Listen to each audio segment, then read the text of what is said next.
First, you're going to go to scratch.mit.edu. From here, you're going to click Join Scratch up at the top right. From here, what you're going to do is you're going to put in your first initial last name 28.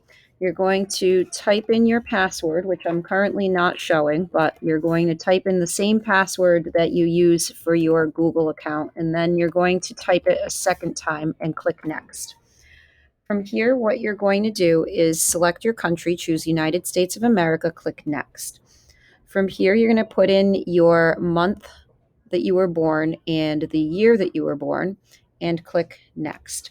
From here, you're going to click your gender, click Next, and then you're going to put in your email address and make sure that it's spelled correctly with @hanoverstudents.org at the end. Click Create Your Account. From here, what you're going to do is you're going to click on Get Started. You're going to then click on Create up in the top left.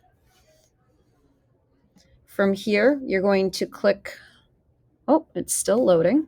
All right, so it might just take a minute to load. Okay, what you're going to do is you're going to click where it says Untitled, and you're going to give it a name.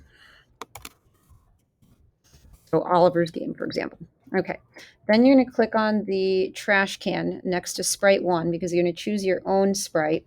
To do that, you're going to put your pointer on the little cat icon here, click on it, and then you're going to choose a sprite. And it's going to be some sort of character that you're going to control with the arrow keys.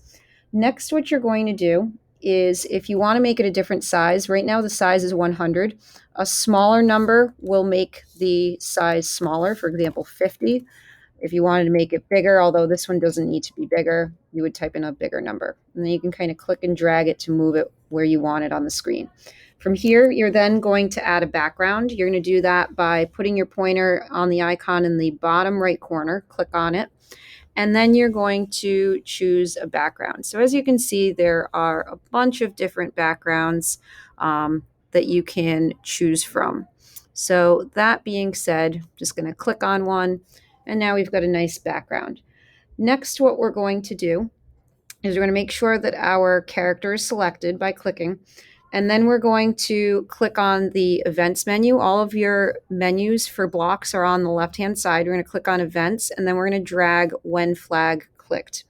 Then from here, we're going to add some controls. Click on controls menu. You're going to add a forever block and attach it to when flag clicked. You're then going to click and drag an if then block to go inside the forever block. From here, you're going to add some sensing. Click on the sensing menu. You're going to click and drag the one that says key space pressed, which is about halfway down. You're going to put that into the space at the top of the if statement. You're going to click on the drop down arrow next to the word space, and you're going to choose left arrow. From here, what you're going to do is you're going to click on motion now. That's going to be toward the top left.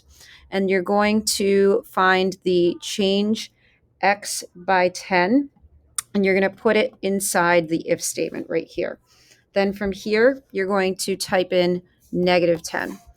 Next, what you're going to do is you're going to put your pointer on the if statement, two-finger click on your touchpad, choose duplicate, and you're going to put that new duplicated block underneath the initial if statement, not under the forever, but under the initial if statement.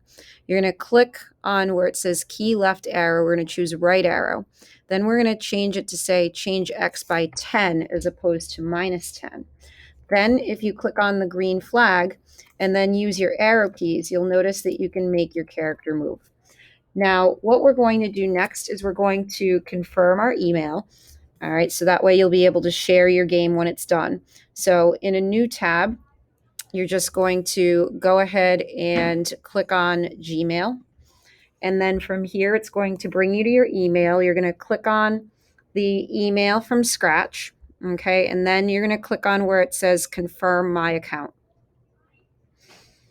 Then from here, it's just taking a moment to load. Then it should bring you right back to scratch. Now what you're going to do is you're just going to click back over to your original scratch tab where you have your game.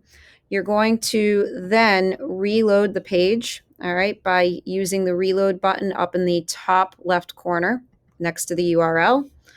If it does this, you want to make sure you click Save Now, just in case it's not saved, but it should be saved.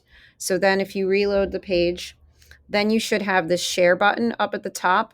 You're just going to click on that share button, and that's going to make it so that it's shareable. And that's it.